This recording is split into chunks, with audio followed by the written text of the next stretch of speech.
So what has been the biggest, do you think, biggest factor in changing people's perception or people's opinions? I think telling our stories, having conversations. One of the things that our organization has done over the last couple of years is we've really started having like face-to-face, one-on-one conversations with voters and with our family and our friends, because I think when people realize that they know someone who's gay, and everybody knows someone who's gay, they just don't know it necessarily, but when you realize that you have a gay relative or a gay coworker or a gay neighbor who you've known your whole life, but you just never knew they were gay. I mean, I think it's just that process of coming out to people that we know, because once people understand, oh my God, my friend is gay, and they don't even realize what you go through, but once you make them aware of that, then their hearts and minds start to change too. I think that's the only way. You can't shove this stuff down someone's throat.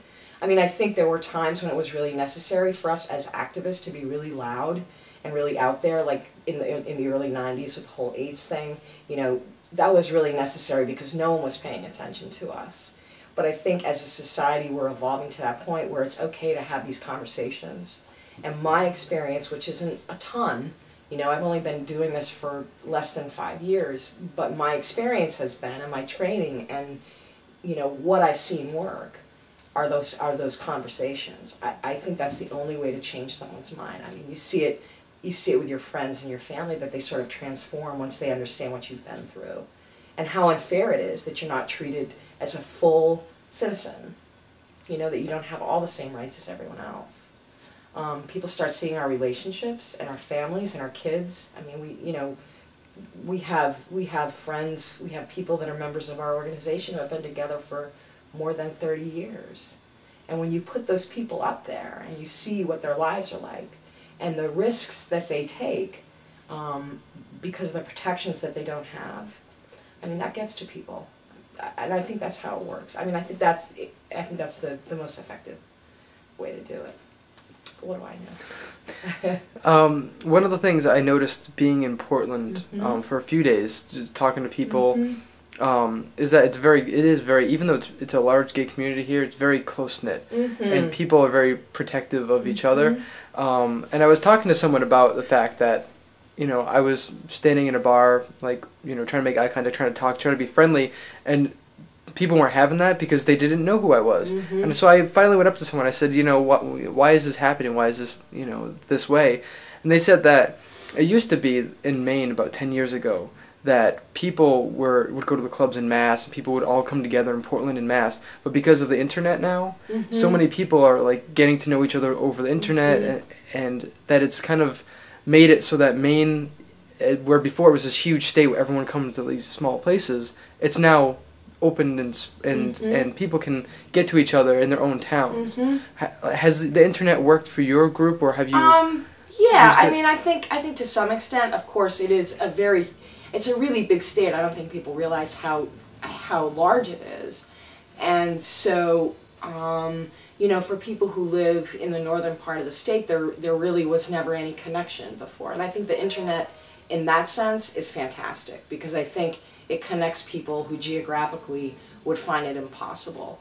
You know, as far as like our organization goes, we have a website, we use it a lot, but we still find, you know, the best way to communicate is, you know, in person as much as we can. I mean, I think the internet's a beautiful thing, and I think that it does sort of get people.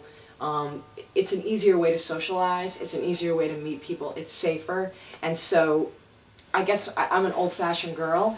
You know, my fear is that we're going to forget how to talk to each other because you don't have to show who you really are online. And so, although I can see the advantages and I'm thrilled that it's there, I hope that it's not the end of that sort of, you know, getting together in a bar or at a potluck or whatever you might do to actually talk to people, because I still think that's the way to do it, the most effective way. But, yeah, I don't know. I don't know why that would happen in Portland. I mean, I think Mainers are protective in some sense of each other.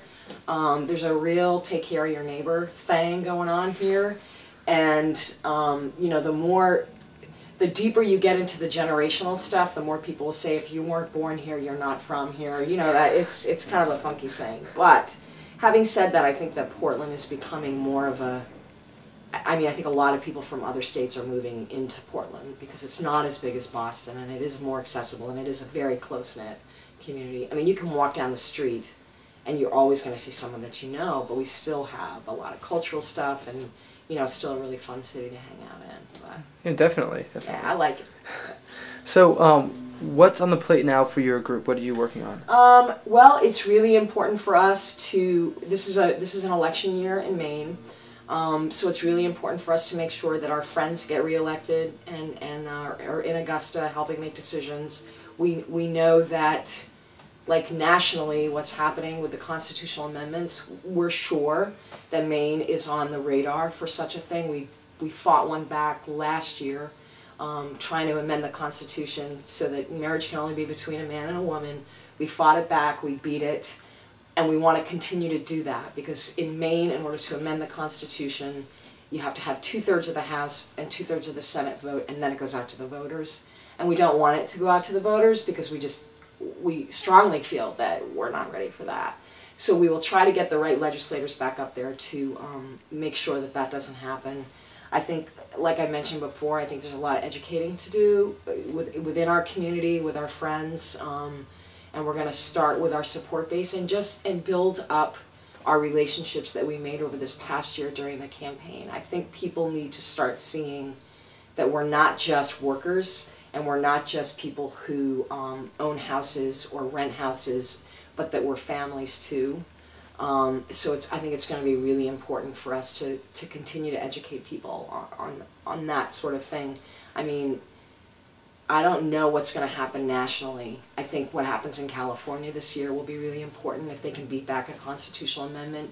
I think that bodes well for other states, but it's just really important for us to not, I mean, our work is not done. Just because we passed this law, we have a long way to go. I think we want full equality. I mean, we want our families recognized and we want our relationships recognized, but it's a long process. Like I said, it took us 28 years and 10 years of talking to voters to get to this point, so I think we've got a lot of conversations we still have to have. So for our organization, it will be helping to re-elect our legislators, educating our legislators about why it's important to vote against a constitutional amendment, you know, not just because we already have a DOMA law, but because it's wrong, you know, that it's just wrong to do it, and educating our community and our support base, and, you know, maybe getting ready to do some pro-LGBT stuff next year up in Augusta, maybe some adoption stuff or worker rights or something like that, so we'll see.